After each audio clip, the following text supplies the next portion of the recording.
Your soulmate is already married, but what they did next will shock you. Stay. Please don't scroll. I know your instinct right now might be to look away, because even reading this title probably made your chest tighten a little. That reaction is not random. It's recognition. And if this message has found you, it's because you've been carrying something quietly, something you don't talk about, something you don't even fully admit to yourself. You didn't plan this. You didn't go looking for trouble, confusion, or heartbreak. You weren't trying to fall into something complicated. In fact, if you're honest, you did everything you could not to feel what you felt. You tried to stay logical. You tried to be respectful. You tried to shut it down before it even had a chance to grow. And then you learned the truth: your soulmate is already married. That moment doesn't feel like a dramatic breakup scene. It feels like the air leaving your lungs. Like the floor going quiet underneath you. Your mind tells you one thing, this is wrong, this is over, this shouldn't exist, but your heart doesn't get the memo. It doesn't suddenly switch off. It just hurts in a deeper, more confusing way. You may have felt guilt immediately. Guilt for feeling anything at all. Guilt for wishing circumstances were different. Guilt for not being able to erase a connection that felt real long before you understood why. You may have told yourself, I need to disappear now. I need to step back. I need to be the mature one, And you tried. But here's the part nobody prepares you for. Even after you knew, the connection didn't turn ugly. It didn't turn reckless. It didn't turn secretive or inappropriate in the way people assume these stories always do. It didn't explode into drama or fade into nothing. Instead, it did something far more unsettling. It became quieter. Deeper. Heavier. Because what they did next wasn't what most people would do. They didn't cross a line. They didn't make promises they couldn't keep. They didn't use you as an escape from their life. They chose restraint. And that choice changes everything. They stayed aware. Careful. Respectful. Not distant in a cold way, but contained in a deliberate one. You could feel it. The way they spoke changed. The way they looked at you carried weight but not hunger. The way they listened felt intentional, almost painful in its sincerity. That's when it hit you. This wasn't about attraction alone. This wasn't about temptation. This wasn't about fantasy. This was about recognition happening too late. Because when someone sees you deeply and doesn't act on it recklessly, it reveals something terrifying: integrity.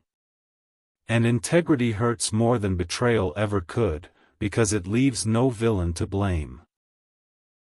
If they had pursued you, you could have walked away angry. If they had vanished, you could have convinced yourself it was nothing. But they did neither. They honored the connection by refusing to misuse it. And now you're left holding something with no safe place to put it. You start questioning everything. Why did this happen now? Why did two souls recognize each other when the timing was so wrong? Is the universe cruel, or is it trying to teach you something you didn't ask to learn? What makes it even harder is what happened inside them after meeting you. You noticed changes. Not dramatic announcements, subtle shifts. They became more reflective. More honest with themselves. Less comfortable with pretending everything in their life was fine. You didn't become their escape. You became their mirror. And mirrors are dangerous, because they don't flatter. They reveal. They started seeing the parts of themselves they had buried. The compromises they had made. The emotional truths they had postponed. Not because you demanded anything, but because meeting you reminded them of who they used to be. That realization doesn't feel romantic. It feels destabilizing. And here's the part that shocks most people when they finally understand it: this connection was never meant to be acted on in the way movies portray love. It was meant to awaken something. To interrupt autopilot. To force honesty where comfort had settled in. You weren't the temptation. You were the truth that arrived without permission. And that's why this hurts in a way that's hard to explain. You're grieving something that never fully happened. You're letting go of a future you never had the right to imagine, but still somehow did. You're mourning recognition without resolution. People don't talk about this kind of pain. They talk about affairs. They talk about cheating. They talk about right and wrong in black and white terms. But they don't talk about what it feels like when two people do the right thing and still end up broken open by it. You are not weak for feeling this. You are not wrong for caring. You are not a mistake in someone else's story. You were a moment of truth. And what they did next, choosing integrity over impulse, responsibility over desire, wasn't meant to punish you. It was meant to reveal something that will change both of you forever. This isn't the end of the story. It's the beginning of understanding what kind of love you actually deserve, and what kind of timing your soul will never accept again. If this stirred something deep inside you, it's because this message wasn't meant to be casual. And neither was that connection. Stay with this, because now the story moves past shock and into the part nobody warns you about, the part where the connection doesn't disappear, but it also doesn't have anywhere to go. This is where the weight really settles in. After you realized they were married, you probably thought time would do the work for you. That distance would dull the feeling. That logic would eventually override the pull. You might have expected the connection to weaken, to fade into something harmless and forgettable. That's what usually happens when something isn't meant to be. But this didn't behave like something unmeant. Instead of fading, it became quieter. More contained. Less dramatic, but heavier in a way that followed you into still moments. Late at night. Early in the morning. In the spaces where you weren't distracted enough to avoid feeling. You didn't fantasize about stealing them away. You didn't imagine a secret future. If anything, you did the opposite. You pushed the thoughts away. You disciplined your heart. You reminded yourself of reality again and again. And yet, the knowing remained. Not longing in the childish sense. Not obsession. Just a steady awareness that something real had touched your life and then stopped mid-breath. What made it harder was how they handled it. They didn't use you as emotional escape. They didn't dump their dissatisfaction onto you. They didn't lean on you to fill what was missing in their marriage.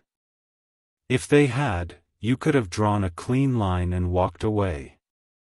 Instead, they carried themselves with restraint that felt almost painful to witness. You could see them holding back words they wanted to say. You could feel them choosing silence over honesty when honesty might cross a line. You could sense the effort it took for them to do the right thing. And that effort mattered. Because effort reveals value. You started realizing that this connection wasn't dangerous because it was reckless, it was dangerous because it was responsible. Because it lived in the space of what could be acknowledged but not acted upon. That kind of connection doesn't burn out quickly. It doesn't explode. It just stays. You might have noticed yourself grieving something without being able to explain what you were grieving. Not a breakup. Not a relationship. But the loss of possibility. The loss of timing. The loss of a version of life where this connection could have existed freely. And grief without permission is heavy. You couldn't talk about it openly. People wouldn't understand. They would reduce it to labels. Right, wrong, inappropriate, foolish. They wouldn't see the nuance. They wouldn't feel the restraint. They wouldn't understand how two people can do everything right and still end up hurting. So you carried it quietly. You told yourself you were strong for handling it maturely. And you were. But strength doesn't cancel pain. It just teaches you how to hold it without breaking. Meanwhile, something was happening inside them that you couldn't ignore. They were changing. Not in a way that felt performative or dramatic. In a subtle, unsettling way. They became more introspective. Less certain. Less comfortable with the life they had built on autopilot. You didn't hear them complain, but you sensed the questioning. You saw how meeting you disrupted something they had been avoiding for a long time. Not because you were better than their partner. Not because you were more exciting. But because you represented a version of themselves they hadn't been living as. You didn't compete with their marriage. You contrasted it. And contrast creates awareness. That awareness didn't make them reckless, it made them quiet. And quiet people are often the ones doing the deepest internal work. This is where the confusion intensified for you. Because now you weren't just dealing with your feelings, you were witnessing theirs without being able to step into them. You could feel that they cared, but not in a way that demanded anything from you. You could feel that they were affected, but not in a way that put responsibility on your shoulders. That kind of care is rare. And rare things are hard to let go of, even when you know you must. You may have wondered whether this connection was a mistake. Whether you should have shut it down earlier. Whether you should have never allowed it to exist at all. But deep down, you know that's not how it works. You didn't create this by force. It arrived on its own. And what arrives on its own usually has a reason. This is the part people misunderstand. Not every soulmate arrives to stay. Some arrive to wake you up. To show you what resonance feels like. To teach you what depth without chaos looks like. To recalibrate your standards forever. And that realization hurts almost as much as it heals. Because now you can't unknow what connection is supposed to feel like. You can't go back to shallow comfort. You can't pretend timing doesn't matter. You can't accept half presence anymore. This connection raised the bar without giving you the prize. And that feels unfair. You might feel anger at the universe. Or sadness that comes in waves. Or moments where you wish they had been selfish just once so you could walk away cleanly. But they weren't. They chose integrity. And integrity leaves emotional residue. It leaves you changed. You are not the same person you were before this. You're more aware now. More discerning. Less willing to settle for almost. Less tolerant of emotional fog. You've seen what recognition feels like, and you know how rare it is. That's not a curse. It's a preparation. Even if right now it feels like a wound. This part of the story isn't about resolution yet. It's about understanding why this hurts the way it does. Why walking away doesn't feel clean. Why staying connected emotionally feels impossible. You're standing in the space between meaning and action. And that space is uncomfortable. But it's also sacred. Because it's where integrity lives. And whether you realize it yet or not, this connection, unfinished, restrained, and painfully real, has already done what it came to do. It changed you. And what changes you deeply never disappears without leaving wisdom behind. This isn't where the story ends. It's where the lesson begins to reveal itself. Stay with this feeling, because now the story moves into the part that is the hardest to explain and the easiest to misunderstand, the part where nothing happens, yet everything inside you keeps changing. This is where time stretches, where days pass normally on the outside, but internally you feel like you're living inside a question that never fully closes. After the initial shock, after the restraint, after the quiet realization that this connection has no obvious future, something unexpected happens. Life doesn't collapse. The world doesn't punish you. Things don't explode into drama. Instead, everything keeps going, and that's what makes it so heavy. You wake up, do what you're supposed to do, smile when required, show up where life asks you to. And all the while, this unspoken truth lives inside you, like a second heartbeat. You begin to notice how often your mind returns to the same thought, not in obsession, but in reflection. Why did this happen at all? Not why did I fall, not why did they appear, but why did this connection exist if it was never meant to be lived out? You're not looking for justification anymore. You're looking for meaning. Because meaningless pain is unbearable, but meaningful pain can be carried. And the truth is, this connection keeps teaching you things long after you stopped expecting lessons. You start to see how rare it is for two people to recognize each other and still choose not to destroy their lives over it. That kind of restraint is not common. Most people act out of impulse, fear, or desire. Most people blur lines and then clean up the damage later. But here, damage was prevented, and yet, impact remained. That contradiction forces you to mature emotionally in ways you didn't ask for. You realize that love doesn't only exist in expression. Sometimes it exists in refusal. In silence. In the choice to protect something by not touching it. And that realization rewires how you understand intimacy itself. You stop romanticizing chaos.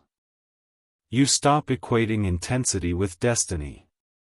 You start seeing how depth can exist without possession. That shift is not gentle. It costs you innocence. Before this, you might have believed that if something felt right, it would naturally find its place. That love would align with timing if it was real enough. Now you know better. Now you understand that truth and timing are not obligated to meet each other. Sometimes truth arrives early, and timing arrives later, or never. And that knowledge is sobering. You also begin to notice how this experience has made you more honest with yourself. You no longer lie about what you feel just to appear composed. You don't judge yourself for emotions that don't fit clean categories. You allow complexity to exist inside you without rushing to label it. That emotional maturity wasn't taught to you, it was carved into you. There are moments when you miss them in a quiet way. Not in a way that makes you reach out, not in a way that asks for more.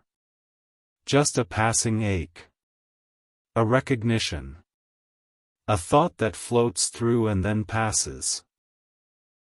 And you let it pass, because you've learned the difference between honoring a feeling and acting on it. That distinction becomes one of the most important lessons of your life. You also see how this connection has raised your standards permanently. You can't unknow what it feels like to be truly seen. You can't pretend shallow connection is enough anymore. You're not impressed by charm without depth. You're not comforted by consistency without awareness. Something in you has shifted, and it won't go back. This can feel lonely at first. Because once your standards rise, fewer things fit. You may notice that conversations feel flatter than they used to. That certain relationships feel noisy, performative, or emotionally thin. Not because those people are bad, but because you've tasted something real, and your nervous system remembers it. And memory is powerful. At the same time, you begin to feel a strange gratitude mixed with sadness. Gratitude for having experienced recognition at all. Sadness for knowing it couldn't stay. Those emotions coexist without canceling each other out, and learning to hold them both makes you stronger than you realize. You're no longer chasing clarity from them. You're no longer wondering what they're thinking or feeling. That chapter has softened. What occupies you now is a deeper question: what do I do with who I've become because of this? Because you are not the same. You're more aware. More grounded. More intolerant of emotional dishonesty, especially your own. You don't want love that requires shrinking. You don't want connection that survives on avoidance. You don't want intensity without integrity. This connection, unfinished and restrained, has refined you. And refinement often comes with a sense of quiet grief. Not for the person, but for the simplicity you once had. You now see emotional reality in layers. You notice subtext. You feel energy shifts. You understand restraint and responsibility in ways most people never have to. That awareness can feel heavy. But it's also what will protect you. One day, when someone free and available meets you with the same depth, you'll recognize it instantly. Not because it feels familiar in a painful way, but because it feels honest without fear. And you'll know the difference, because you've lived both sides. This experience wasn't meant to trap you in longing. It was meant to sharpen your discernment. You are learning that not every soulmate is meant to be chosen, and not every deep connection is meant to become a relationship. Some are meant to stand as proof of what's possible, and as a reminder of what you will no longer accept less than. That realization doesn't come with fireworks. It comes quietly, late at night, when you realize you're no longer angry, no longer confused, no longer waiting. You're simply aware. Aware of your depth. Aware of your capacity. Aware of your worth. And that awareness will shape the rest of your life. This part of the story isn't about them anymore. It's about you carrying forward what this connection unlocked, without carrying the pain with it forever. Because one day, this won't feel like loss. It will feel like preparation. Stay here a little longer, because now we're entering the part of the story that feels the most still on the outside and the most transformative on the inside. This is the chapter where the connection no longer asks you to feel, it asks you to integrate. And integration is quieter than pain, but far more powerful. At some point, you begin to notice that the ache has changed shape. It's no longer sharp or destabilizing. It doesn't hijack your day or knock the air out of your chest the way it once did. Instead, it lives deeper, softer, almost like a memory stored in your body rather than a wound you're actively bleeding from. And that's how you know something important has happened. You're no longer surviving the experience, you're absorbing it. You start to realize that this connection didn't come to disrupt your life forever. It came to interrupt a version of you that was willing to accept less than what you now know is possible. Before this, you might have been capable of settling, not because you lacked depth, but because you hadn't yet encountered a mirror clear enough to show you exactly how deep you go. Now you've seen it. And once you see it, you can't unsee it. This awareness changes how you relate to everyone. You listen differently now. You notice pauses, hesitations, emotional gaps. You sense when someone is present with you and when they're merely occupying space. You no longer confuse attention with intimacy or words with truth. You feel the difference in your body before your mind ever names it. That sensitivity isn't weakness, it's intelligence earned through experience. There are moments when you look back and realize how much restraint this connection required from you, too. Not just from them. You chose silence when speaking might have relieved your own discomfort. You chose dignity when longing might have tempted you to cross a line. You chose respect, not because it was easy, but because something in you knew that betraying your values would cost you more than losing a possibility. That choice shaped you. You are no longer someone who mistakes chemistry for alignment. You understand now that real connection doesn't demand secrecy, confusion, or emotional compromise. You understand that what feels intense is not always what is safe, and what is safe is not always what is shallow. That clarity came at a price, but it gave you something invaluable in return. You also begin to forgive yourself in a deeper way. You forgive yourself for not walking away sooner, because you see now that you needed to feel the full weight of this to understand it. You forgive yourself for caring, because caring was never the problem.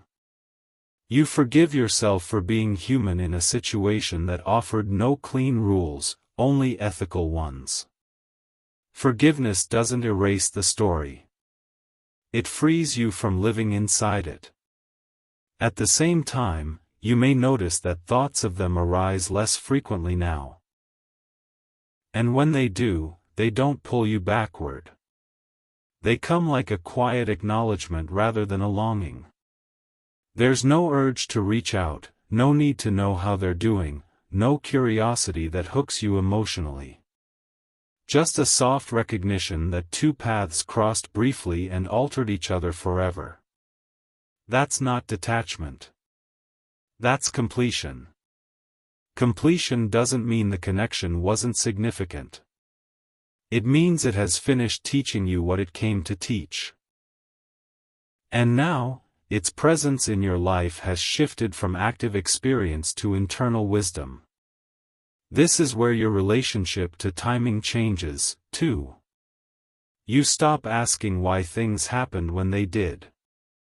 You stop wondering how life might have looked if circumstances were different. You accept that timing isn't something you negotiate with, it's something you learn from. And what you learned here is that love without freedom is not a destination, no matter how deep it feels. That truth settles into your bones. You become more patient with the right things and less patient with the wrong ones. You're no longer willing to invest in emotional dead ends. You don't argue with red flags or romanticize obstacles. You don't stay where clarity is delayed indefinitely. Not because you're afraid of pain, but because you respect your time. And that respect for your time changes everything. You may also notice a subtle shift in how you imagine your future now. It feels cleaner, quieter, less dramatic. You're no longer chasing an overwhelming love story, you're open to a steady, mutual one. One where availability isn't a question, where integrity isn't a test, where timing doesn't require sacrifice of self. You're no longer impressed by intensity alone. You want peace that doesn't numb you. Depth that doesn't destabilize you. Love that doesn't ask you to disappear. This experience refined your definition of love. It taught you that the right connection won't ask you to live in secrecy or emotional restraint forever. It won't arrive already tied to someone else's life. It won't require you to translate integrity into loneliness. And because you've lived through the opposite, you will recognize the real thing instantly when it arrives. Not because it feels explosive, but because it feels clear. You'll feel it in the absence of anxiety, in the lack of internal debate, in the ease of showing up fully without fear of crossing invisible lines. You'll know it because it won't ask you to betray yourself in order to stay. This is the quiet gift hidden inside everything you went through. You weren't given this connection to suffer endlessly. You were given it to grow discernment, self-respect, and emotional authority. And now, standing where you are, you can feel that authority settling into you. You don't need external validation anymore. You don't need to explain your boundaries or justify your choices. You trust yourself in a way that can't be shaken by what-ifs or missed chances. That trust is the real ending of this chapter. The story doesn't close with reunion or regret. It closes with understanding, deep, embodied understanding that reshapes how you love going forward. You didn't lose something you were meant to keep. You gained something you were meant to become. And from this place, whatever comes next will meet you at your level, not in confusion, not in restraint, not in silence, but in freedom. That's how you'll know the difference. That's how you'll know this chapter is complete. And that's why this experience, as painful and complex as it was, will one day feel less like heartbreak and more like preparation for the love that won't ask you to wait in the shadows. You're not behind. You're ready. And that readiness is the quiet power you carry forward now.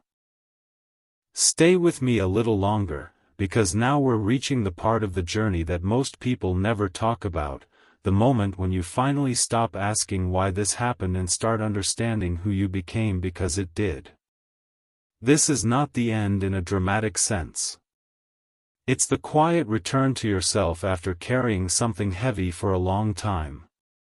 By now, you may have noticed that the connection no longer dominates your emotional space the way it once did. It hasn't vanished, but it has softened. It no longer feels like a question demanding an answer. It feels more like a truth that has already been accepted. That shift doesn't happen suddenly. It happens the day you realize you're no longer waiting for something to change. You're no longer waiting for them to be free. You're no longer waiting for timing to fix itself. You're no longer waiting for life to explain itself to you. And that's when real healing begins. At some point, you stop replaying moments in your head, not because they've lost meaning, but because you no longer need them to justify how deeply you felt. You no longer need proof that the connection was real. You lived it. It shaped you. That's enough now. What replaces the ache is a kind of grounded clarity. You understand now that this connection wasn't meant to be resolved in the traditional way. It wasn't meant to become a relationship, a future, or a shared life. It was meant to become a reference point, a moment in time that recalibrated your emotional compass. And that recalibration changes everything. You start noticing how differently you show up in your own life. You're less reactive. Less willing to romanticize emotional unavailability. Less tempted by connections that feel intense but lack stability. You don't chase closure anymore. You don't need someone else to confirm what you already know. That confidence didn't come from certainty. It came from surviving uncertainty without losing yourself. You also begin to recognize how much strength it took to handle this the way you did. You didn't explode. You didn't manipulate. You didn't cross lines just to feel something. You chose restraint even when no one would have blamed you for doing otherwise. That choice matters. It tells you something about your character. You are someone who values integrity over impulse. You are someone who can feel deeply without acting destructively. You are someone who can love without needing to possess. Those qualities will shape the rest of your life far more than this single connection ever could. You may still feel moments of sadness, not because you want the past back, but because you're human. Because something meaningful passed through your life briefly and left a mark. That's not weakness. That's evidence of depth. But now, sadness doesn't spiral you. It doesn't pull you backward. It comes, it's acknowledged, and it passes. That's emotional maturity. You're also beginning to see how this experience has changed the way you relate to time. You no longer rush connection. You no longer ignore red flags because chemistry feels good. You understand that timing is not an inconvenience, it's part of alignment. If something requires you to wait in silence, hide parts of yourself, or live in restraint indefinitely, it's not meant to be your destination. That lesson is now embedded in you. You may even notice that you feel more peaceful being alone than you did before. Not lonely, peaceful. Because you're no longer trying to fill a gap. You're not searching for something to replace what you lost. You're complete in a way you weren't before this happened. That completeness came from choosing yourself again and again in moments where it would have been easier to disappear into longing. This is where the story truly turns inward. You start asking yourself better questions. Not, why wasn't I chosen? But what kind of love do I want to choose next? Not, what did I lose, but what have I learned about myself? And the answers are different now. You know you want a love that's available. A love that doesn't arrive already attached to someone else's life. A love that doesn't require restraint to survive. You want a love that meets you openly, clearly, and without apology. And because you've lived through the opposite, you will never settle for less. This connection didn't break you. It clarified you. It taught you that love without freedom is not enough, no matter how deep it feels. It taught you that being seen is powerful, but being chosen in the open matters just as much. It taught you that integrity can hurt, but it never leaves you empty. You might look back now and realize that this experience was a turning point, not because of what you lost, but because of what you stopped tolerating afterward. You stopped tolerating ambiguity that drains you. You stopped tolerating emotional half-steps.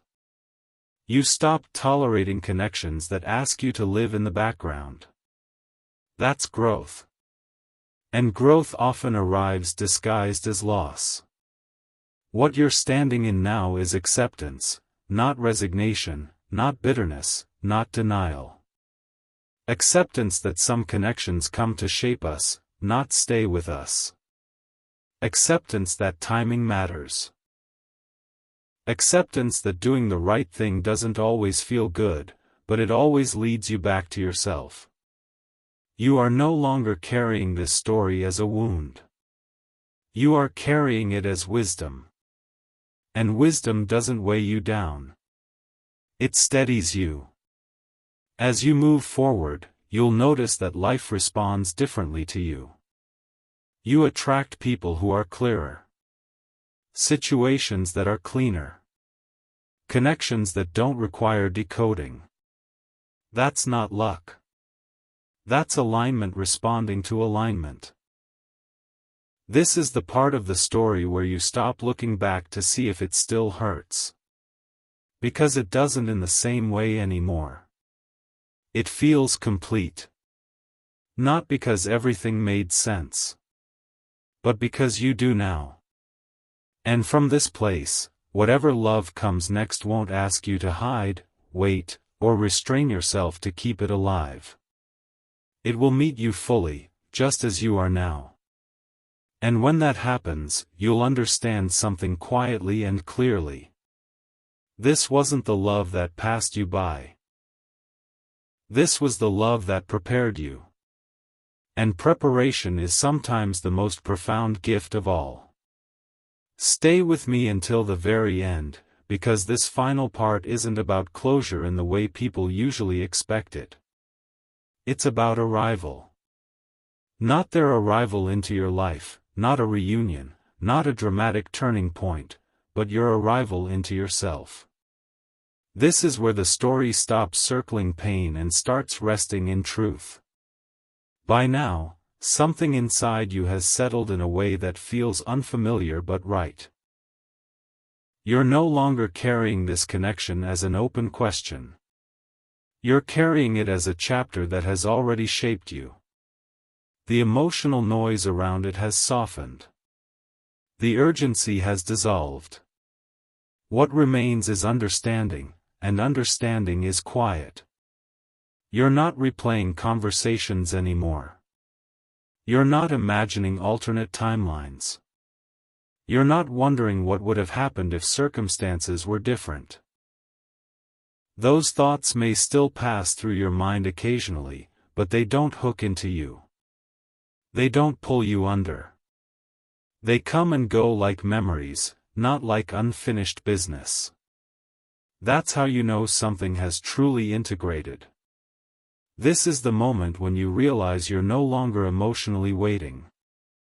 Waiting used to feel like holding your breath.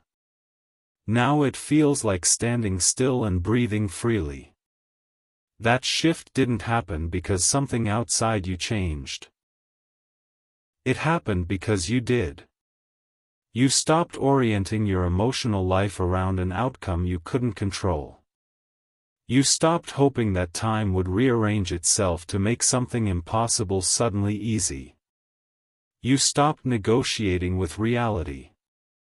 And in doing so, you found peace. You now see this connection for what it truly was, not a mistake, not a temptation, not a tragedy, but a mirror. It arrived to show you the depth you carry, the integrity you live by, and the kind of love your soul responds to. It showed you what recognition feels like, and just as importantly, it showed you what restraint rooted in values looks like. That combination changed you. Before this, you might have believed that love should always be acted on if it's real enough. Now you know better. You know that real love doesn't just ask, do I feel something? It asks, who do I become if I follow this? And sometimes, the most loving choice is not pursuit, but protection. Protection of yourself. Protection of others. Protection of your future. You chose that, even when it hurt. And that choice has given you a quiet strength that doesn't announce itself, but it shows up everywhere now. In how you carry yourself. In how you respond to emotional ambiguity. In how you no longer explain your boundaries or apologize for your needs. You are no longer afraid of walking away from what cannot meet you. That's not because you don't care. It's because you care deeply, and wisely. You might notice that you feel more anchored in your body now. More present. Less reactive. You're not scanning for signs or hidden meanings. You trust what's in front of you. You trust how things feel instead of how you wish they would feel. That trust is the fruit of everything you went through. You've also let go of the need to be understood by everyone. You no longer feel the urge to explain this story, to justify your emotions, or to make others see the nuance. You know now that some experiences are meant to be understood only by the person who lived them. And that's okay. You don't need validation for your integrity.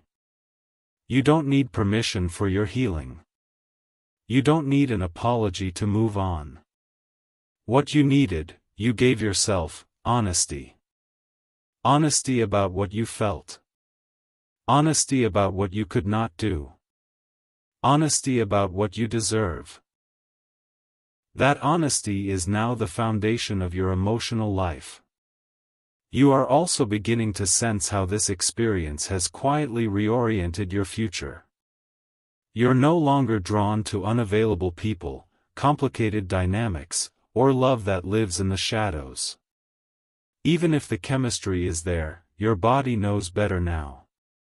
It knows the cost. You want openness. You want freedom. You want a love that doesn't ask you to wait in restraint or silence to keep it alive. And because you want that, you will not miss it when it arrives. This is the paradox of growth. What once would have felt like destiny now feels like a lesson, and what once felt too simple will feel like peace. Peace will no longer bore you. Because you've learned that peace is not the absence of depth, it's depth without chaos. You might still think of them from time to time, but not with longing. More with a sense of respect. For the role they played. For the mirror they held up. For the way the connection was honored rather than exploited.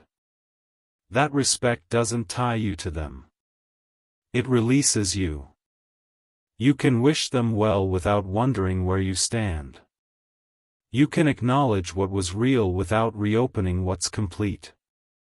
You can carry gratitude without reopening grief. That balance is emotional mastery.